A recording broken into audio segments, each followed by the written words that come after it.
খুলনা মহানগরের দৌলতপুর এলাকায় দিনের বেলা প্রকাশ্যে গুলি করে হত্যা করা হয়েছে যুবদল নেতা রাকিবুল আলম রাসুকে। সোমবার সকাল 11:30টার দিকে দৌলতপুর থানাধীন কেডিএ কল্পতরু মার্কেট এলাকায় নিজ ব্যবসা প্রতিষ্ঠানে তাকে হত্যা করা হয়।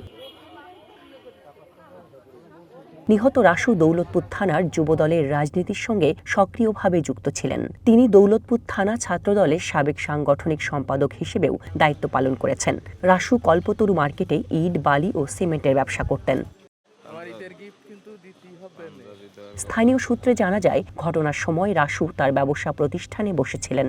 এ সময় কয়েকজন দুর্বৃত্ত তাকে লক্ষ্য করে এলোপাতাড়ি গুলি চালায়। একটি গুলি তার মাথায় লাগে। গুলির শব্দে আশেপাশে আতঙ্ক ছড়িয়ে পড়ে এবং হামলাকারীরা ঘটনাস্থল থেকে পালিয়ে যায়। স্থানীয় লোকজন রাসুকে উদ্ধার করে খুলনা মেডিকেল কলেজ হাসপাতালে গেলে কর্তব্যরত চিকিৎসক তাকে মৃত ঘোষণা করেন।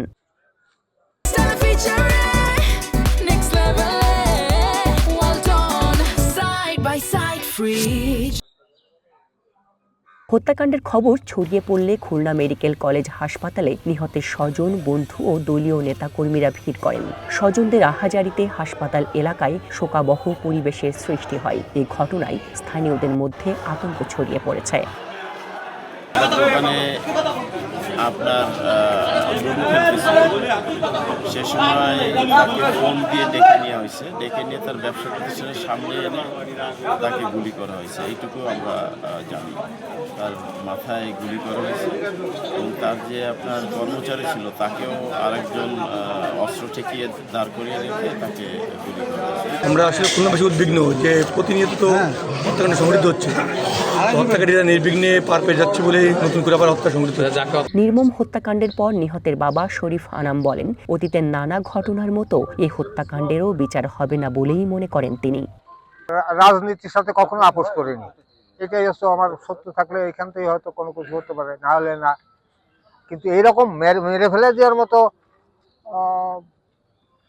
শত্রুতা আমার কারোর সাথে নেই। বিচার হবে না। বিচার হয় নাকি কোনোদিন? মার্ডারে বিচার হয় শুনেছেন? বিচার হবে না, এটা আমি জানি। কাজে ও নিয়ে আরো আমার সাথে আলাপ না করাই ভালো। আমি তো 17 বছর লড়াই করা লোক।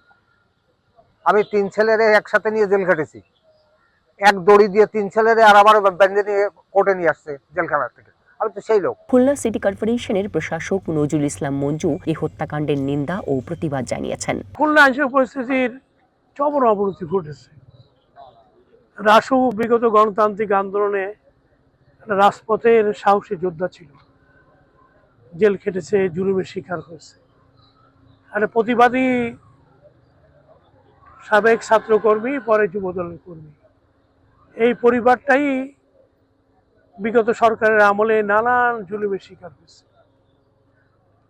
সেই পরিবারের সদস্য রাসুকে প্রকাশ্যে গুলি করে হত্যা করা হয়েছে। এই নিন্দা জানানো ভাষা আমাদের নাই। খুলনা মহানগর বিএনপি সভাপতি শফিকুল আলম মনা বলেন, খুলনায় এমন প্রকাশ্যে হত্যার ঘটনা নতুন কিছু নয়, কিন্তু আজ পর্যন্ত আসামি ধরা পড়ার ঘটনা বিরল।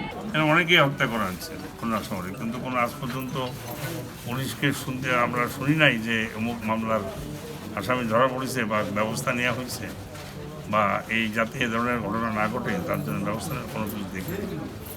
আমরা এটা তীব্র নিন্দা জানাই এবং আমরা মনে করি প্রশাসনের নাকের ডগায় বসে যে কাজটি হচ্ছে এটি অবশ্যই ব্যবস্থা নেওয়া উচিত। হত্যাকারীদের দৃষ্টান্তমূলক শাস্তি নিশ্চিতের দাবি স্থানীয়দের। One national desk.